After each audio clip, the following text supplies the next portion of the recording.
US because you create your own energy and you're not at all as reliant on Russia as we are.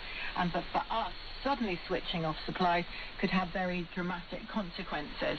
All EU leaders agree, of course, we have to wean ourselves off reliance on Russian energy. This is something they decided a long time ago with their Green Deal and to become carbon neutral. But those kind of actions on the ground, if you like, are something that individual EU countries would often sort of push to the back burner and say, yeah, but not now, not now. Vladimir Putin's aggression in Ukraine has really focused minds. So everybody is united with the proposal from the Commission, but that takes time, however quickly you try to do that, and time is something that Ukrainians do not have. A lot of this depends on public opinion, doesn't it? Whether politicians think their voters will put up with the lights going out. You know, look at Germany. Hey, folks, just a quick one. Had a question come in via Facebook and also a YouTube comment. The YouTube comment first is just the viewer was like, I wish traditional shortwave would come back. And I couldn't agree more. I really miss old school shortwave radio broadcasts, whether it was news or sport or whatever, dramas, radio dramas, and etc. When I lived in Germany, I was over there from 84 to 94, I think, late 94. Anyway, shortwave was still a good deal there. Yeah, I'm not going to reminisce too much, but to the viewer that did comment, I 100% agree with you. I miss it like crazy. I love the fidelity of being able to listen to like BBC World Service and etc. over the web. I love the fidelity. But I miss the fade, the crack, the popple, the crack and the popple, the crackle and the pop. Way beyond like we're getting right here. I've an observer of EU politics for many years. I absolutely miss that. And it's kind of hard to get around it. Anyway, and the Facebook question was, how am I keeping abreast of what's going on? You know, there's a lot of different things. Like the comment was, you know, about news outlets and how do you know what to trust? And yeah, I totally get it. We live in a world of information, but we also live in a world of disinformation. So take everything you hear with a grain of salt, trust but verify. Everything you hear can be manipulated.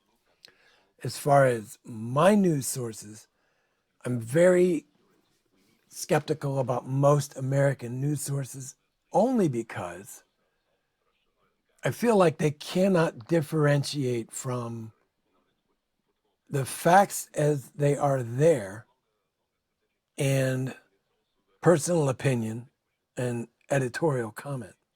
It's hard to do with American news.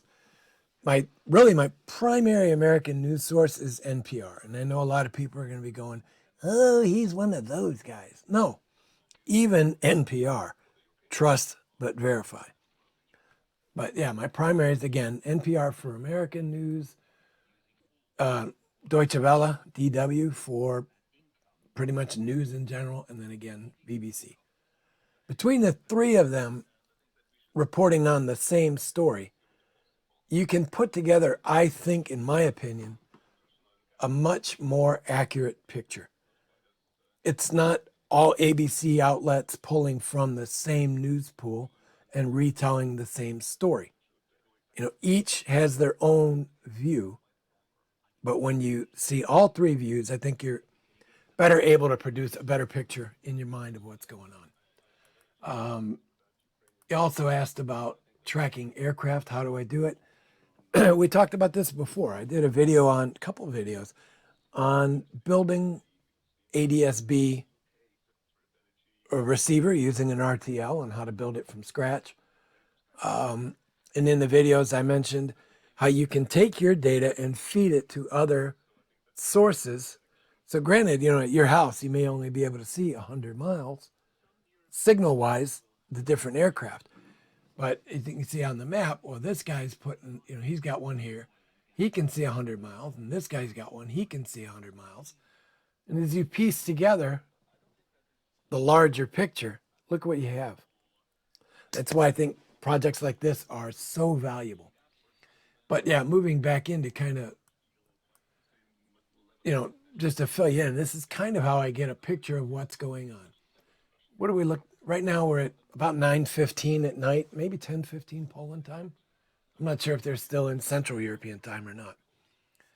But you can see it's relatively quiet, but we do have out of Ramstein a KC-135 tanker.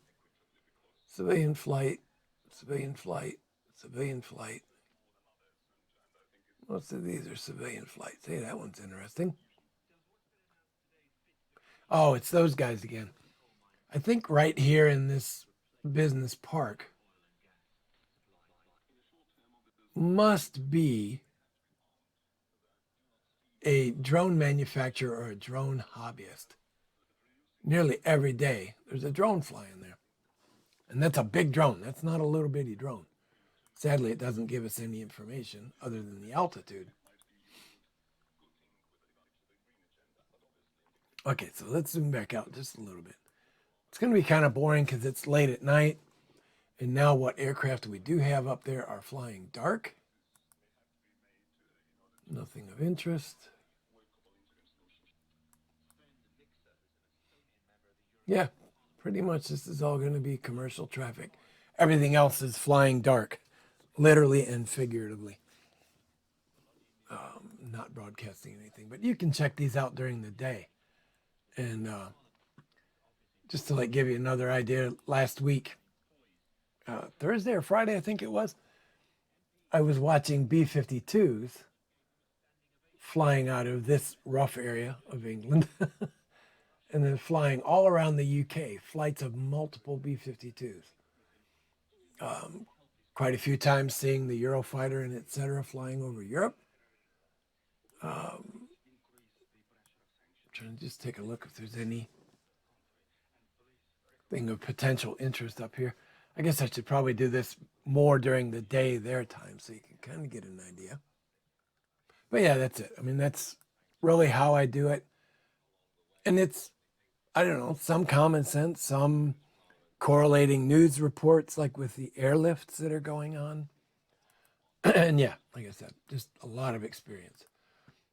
So the biggest thing is, the news sources and then keeping track of things that are going on the radio. Now, we've talked about these WebSDRs before.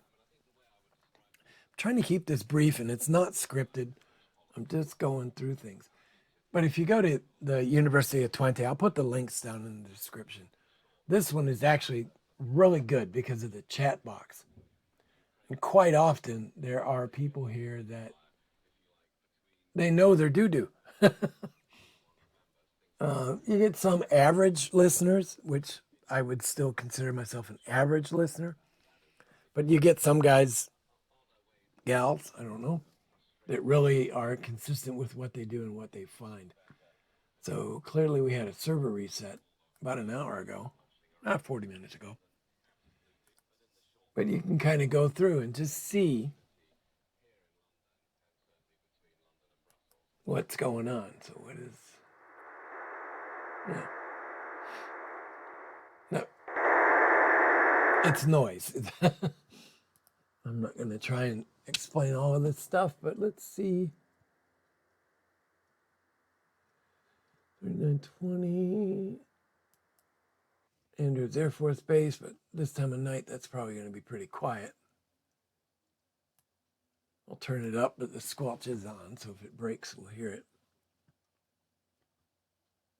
Let's take a look at this one.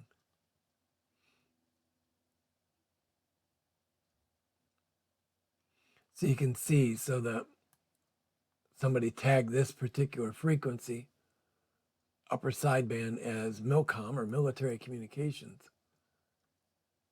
Possible. It's a little quiet now.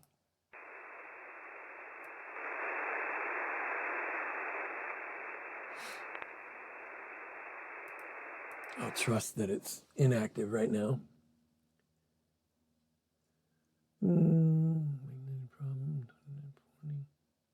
Yeah, everything looks fairly quiet right now. Let's take a look at the buzzer. This is a Russian one that's been out there for decades. I'm trying to get it where you can hear it here. But the interesting thing about the bumper, a lot lately, people have been jamming it with a 5 kilohertz wide signal. Here we go. So slightly wider, right? You can hear that it's not as crisp and clear. But what they've been doing is broadcasting over the top of it. You know, one time was Born in the USA, Bruce Springsteen. The next time was Thunderstruck by AC/DC. So my assumption is that could be some Americans having some fun. Another time they were overlaying a graphic so you can see how every time there's a chirp, right? You hear that, and then look at the bump, the line, as it buzzes through. Well, they've been overlaying it with another signal, and they figured out how to draw images on here. If I can find one of them, I'll post it up either in another video or right here if I can find one, and just show you what they've been doing. They've been laying the little meme face, the one that's after the Chinese basketball player. Forgot his name, but his face in the meme style was showing up right there and just scrolling up. Actually, that does kind of look like some handwriting right there. It's probably worth just letting that run for a minute. But by doing the wider bandwidth, they're able to choke out the signal much better. Whereas if they came in with a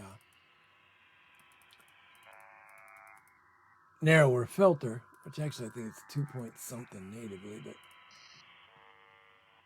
yeah, you can kind of see how we're sitting right in there. But if you can picture it, this area is the actual signal itself. The carrier frequency is 4625.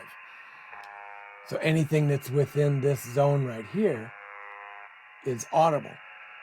But if you go to grab the tail, I wanted to grab there. But if you go to a wider frequency and then go over the top of it, you've now made that entire signal useless. One of them was actually offset to say just about there, and then using a 5 kilohertz signal completely jammed it. So it's, I don't know, I'm a geek for this kind of stuff, but in particular jamming. Anyway, quick answers, hopefully that made sense. If not, post up down in the comments below. Answer when I can or what I can. Hey, Humpty Dumpty's going.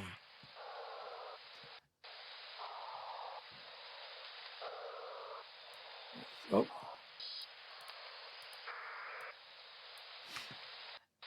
Let's go down a little narrower.